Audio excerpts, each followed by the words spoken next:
Okay, so when it's these sort of weather conditions, so big waves and wind going that way, what we want to do is we try and start from that end of the beach, because we're going to be pushed sideways by the wind before our daggerboard's down. So if we could walk the boat up this way a bit, and what we try and do as well, keep it pointing front into the waves. It just makes it a bit easier to hold on to.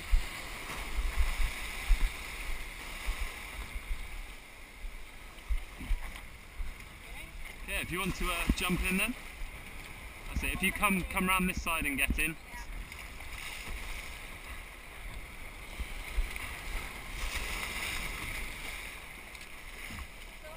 That's it, yeah.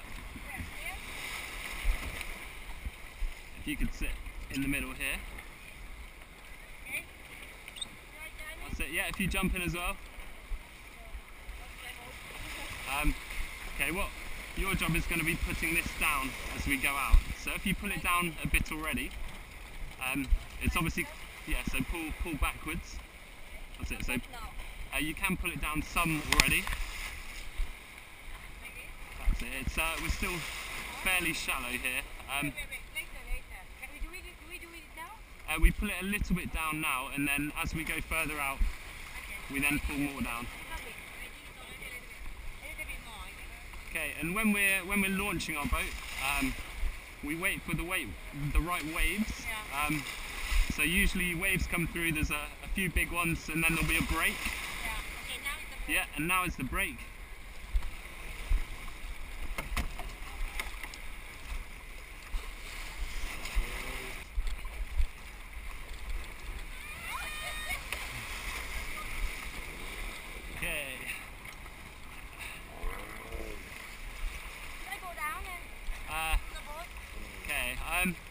Right, yeah. Okay, we're ready to go? That's it, okay. We start to pull the daggerboard down. Yeah.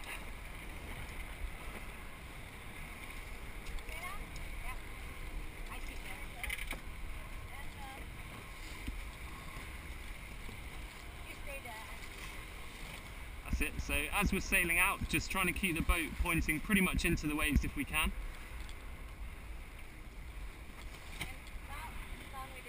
That's not all the way down yet, but we're still fairly shallow here, so we'll just wait to pull that all the way down.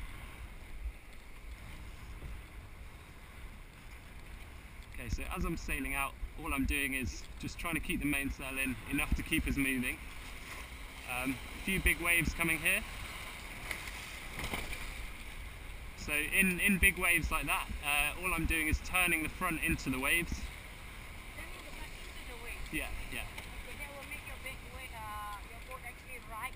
Yes, yeah. It can make the boat capsize if we do that.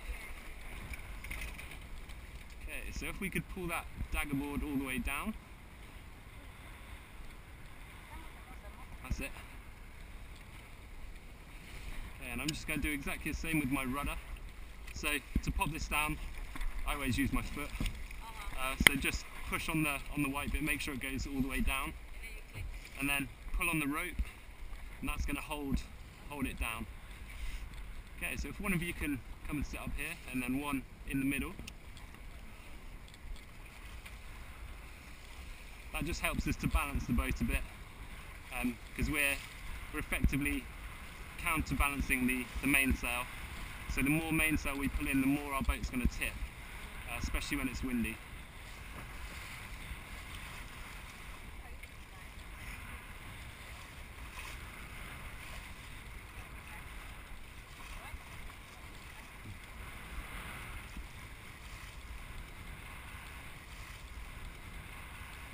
Okay, so as you can see here, these are what we call our toe straps, or hiking straps. We can put our feet underneath those, and then we can lean out the side of the boat, and that helps us to bring more sail in, keeps us going nice and fast.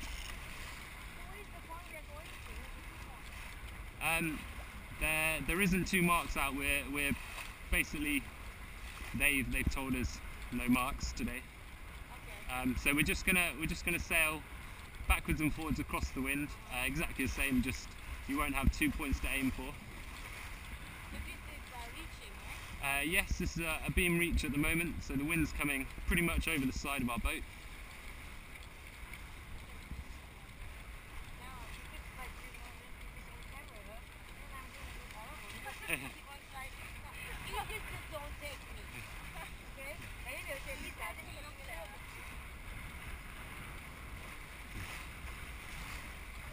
It's alright, the filming will be edited anyway, so don't worry. Any bad bits will be taken out.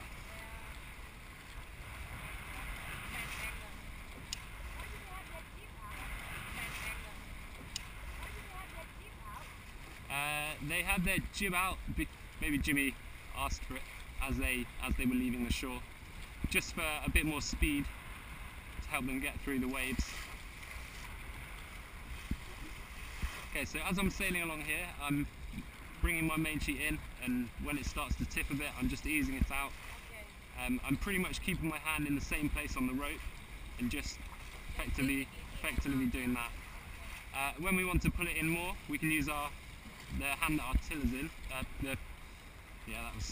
Sorry, I'm going mad this morning. Use our thumb and then bring it in more, use our thumb. I'm just trying to keep the boat as flat as we can. That means it's going as fast as we can get it to go. So with my sail setting here, the boom is just outside the boat here, and that's how we aim to have it for our beam reach. But on this one, you cannot, without the tip, you cannot do the bell tail, right? Because you don't know. No.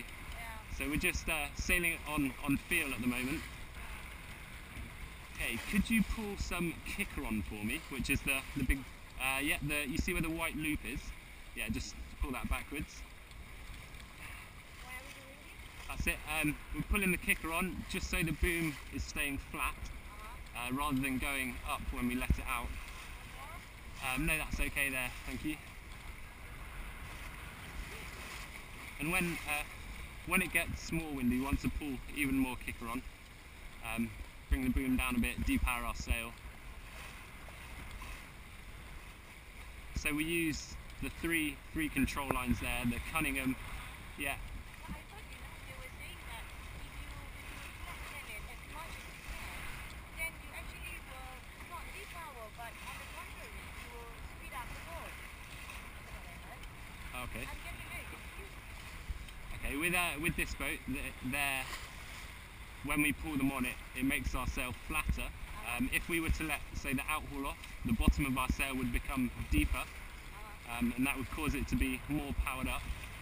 It's slightly different with catamaran, because on most you don't have a boom, and you also don't have as much. Well, you don't have a kicker.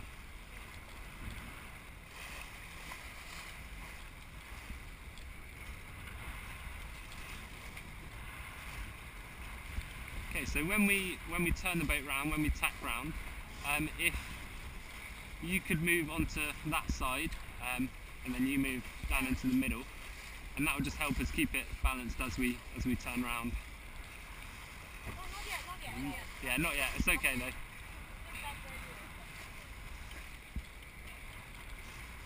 Okay, so I'm just going to sail quite a long way out, and then I'll demonstrate a tack, and then we can swap round and all have a go.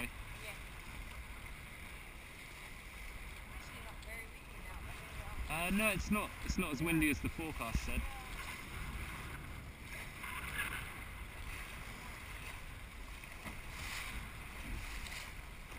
Okay, so when I'm steering the boat, I'm trying to keep my rudder as close to me as I can, and also the same with my main sheet. So you're effectively sat there with them both right in front of you here. That means you've got full control of the steering and also the sail. For some people, we can use what we call the frying pan grip, which is, I don't find that very easy because I'm used the other way, but if you find that easier, that's okay.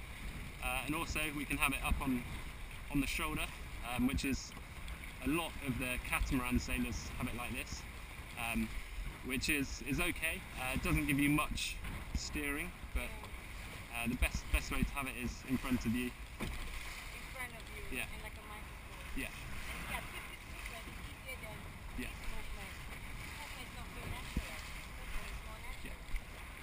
And with the steering, we aim to use as little rudder as we can, because the rudder effectively slows us down. If we were to push it all the way across, it would act as a brake, because the rudder in the water would be like that, slowing us right down. So when I'm steering along here, very gentle movements on the rudder. Try and keep it as smooth as we can, so nice smooth turns. And main thing is don't rush anything. So when we're tacking, nice gentle steering gives you time to move across the boat. Gives us time to sort everything out, change the sails, make sure they're set correctly.